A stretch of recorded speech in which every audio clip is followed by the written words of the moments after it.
Peyton Perry, La Crosse Tribune, local reporter. I'm curious, a lot of investments in the steel industry in this nation, especially the signing of the Nippon and U.S. Steel merger in Pennsylvania, a lot of those investments seem to be going to the Rust Belt and major corporations there. Can you point to something in your policy that will help small businesses like this and others that are maybe outside of the conventional areas for the Rust Belt?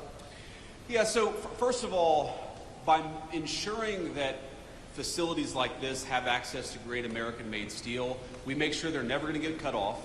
And I talked to the CEO about this earlier. We make sure that they're always going to have the supplies necessary to do the business that they need to do. And that's a very important thing, because as we learned during the COVID pandemic, when you rely on foreign countries to make your critical supply, sometimes those foreign countries don't work. You can't depend on them. We can depend on our fellow Americans, and that's why it's so important, big corporation and small, to bring this stuff back to the United States. But you ask, what is going to help this small business? Well, first of all, the workers here, when they work an overtime shift, are not going to have to pay taxes on those overtime hours.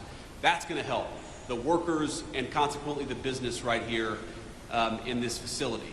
But also, you heard Secretary Burgum talk about this earlier. When a plant like this makes a big investment, we want to make that pay in the tax code. We want to penalize them for investing in American workers and American production. And the working families tax cut, you know what it does? It completely accelerates depreciation, so that when they make a big investment, when they buy a big amount, when they buy a big new facility or they buy a big new piece of equipment, they can immediately benefit from that in the tax code.